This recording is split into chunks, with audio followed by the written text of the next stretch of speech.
नमस्कार, रुचाज रेसिपीमध्ये आपलं स्वागत आहे। आज मी बनवणार आहे सत्यनारायणाच्या प्रसादाचा शिरा।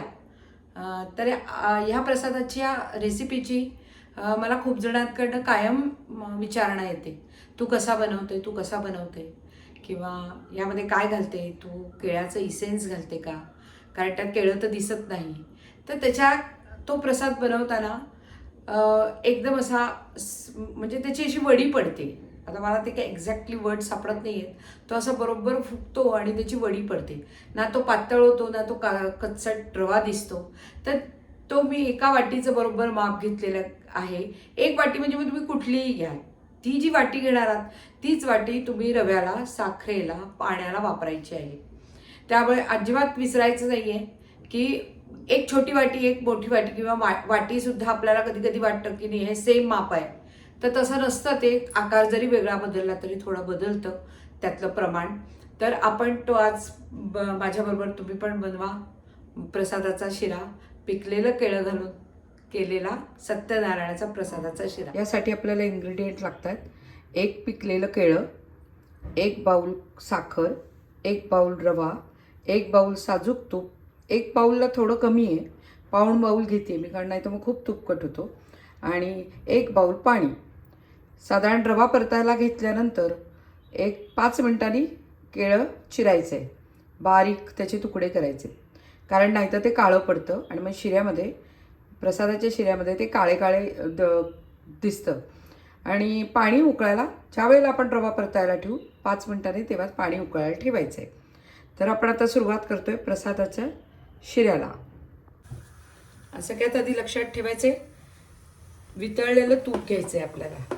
जर आपण घट्ट तूप घेतलं तर ते जास्त प्रमाणात जातं, त्यामुळे त्याची डेन्सिटी हाय असल्यामुळे जास्त तूप जातं, आणि आपल्याला गरज फक्त पातळ एक बाऊल भरून तुपाचीच गरज आहे।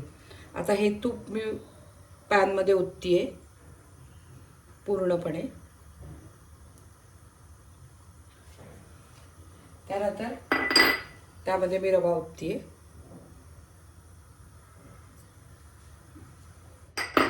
आता हा मंद आचेवर आपल्याला शिरा परतायचा आहे। शिरा परतताना कुठेही हाय फ्लेम ठेवायची नाहीये।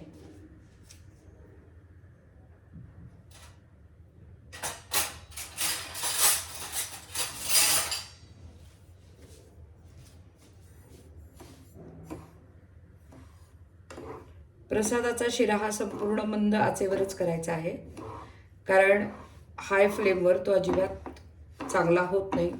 बऱ्याच जणांच्या तक्रारी असतात की आमचा शिरा पातळच होतो, आमचा रवा रवा दिसतो। तर आपला शिरा हा साधारण केकचे कसे कण दिसतात, स्पॉन्जी एकदम, म्हणजे त्याचे ते जसे शिजलेले एक एक कण दिसतात, तसा रव्याचा कण पूर्ण असा फ्लफी फुगून दिसला पाहिजे। रव्याचा कच्चा कण दिसता कामा नये शिऱ्यामध्ये। तर त्याची एकच आहे, मंद आचेवर हा सगळा मंद आचेचा खेळ आहे, कुठेही हाय फ्लेम ठेवायची नाहीये। आता हा परतत असताना मी एकीकडे केळं चिरायला घेणार आहे, आणि लक्षात ठेवायचंय केळं हे पूर्णतः पिकलेलं पाहिजे, कच्चा केळ्याचा स्वाद लागत नाही। कारण तुम्ही जर बघत असाल तर आपण कुठेही वेलदोडा, जायफळ, केशर याचा कशाचाच वापर केलेला नाहीये, आणि करतही नाहीत। तो पारंपरिक पद्धतीने जर तुम्हाला प्रसादाचा शिरा बनवायचा असेल तर एक पिकलेलं केळं साधारण एका वाटीला पुरेसं होतं। तर हा परत येतोपर्यंत मी केळं चिरून घेतेय। हे केळं आपण शिरा पूर्ण परतत आला की शेवटच्या 1-2-3 मिनिटात त्याच्यामध्ये घालायचं आहे। फार आधी जरी केळं घातलं तरी ते त्या तुपामध्ये करपून जातं, काळं पडतं ते। छोट्या छोट्या ट्रिक्स आहेत या फॉलो केल्या तर उत्तम बनतो शिरा। आणि रुचाज रेसिपीज तुम्हाला जर आवडत असतील तर शेअर, सबस्क्राईब, लाईक करायला अजिबात विसरू नका। कमेंटही केलेत तरी चालणार आहेत, कारण का माझ्यात अजून काही तुम्हाला वेगळ्या पद्धतीने काही हवं असेल तरी तुम्ही मला ते सुचवू शकता।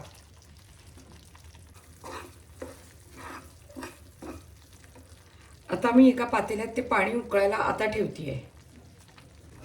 तुम्ही बघत असाल तर हा रवा फुगून हलका झाला आहे, तो असा वरवर येतोय, म्हणजे याचा अर्थ हा आपला परफेक्ट भाजला जातोय. थोडासा रंगही गुलाबी यायला लागलाय.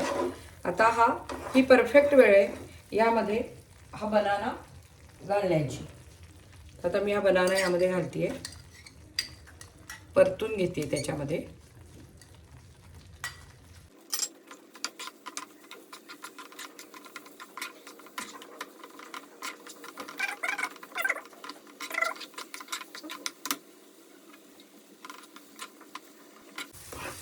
तुम्ही इथे बघत असाल तर हा अतिशय एकजीव झालेला आहे बनाना.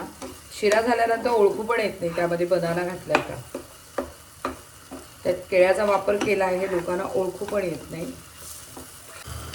आता यामध्ये मी साखर घालतेय.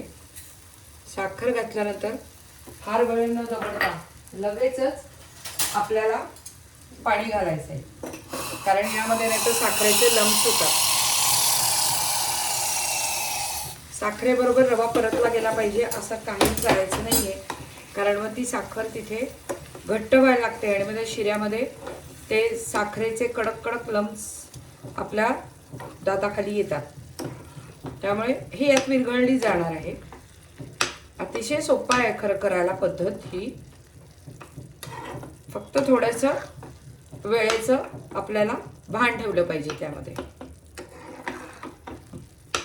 आता मी हे वरती त्याच्यावर झाकण ठेवते. 2-3 वाफांमध्ये हा शिजून येतो.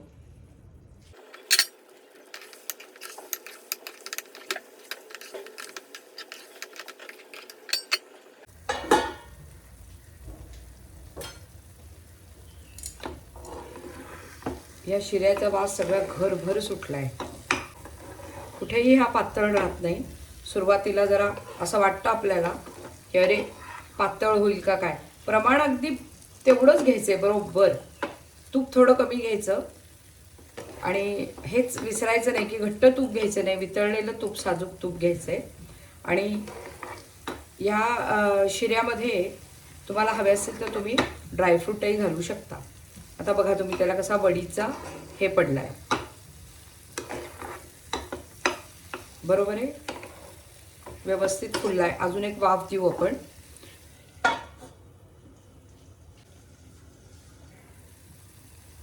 हा शिरा रेडी आहे. हा बघा ना, मी गॅस बंद करते. परफेक्ट.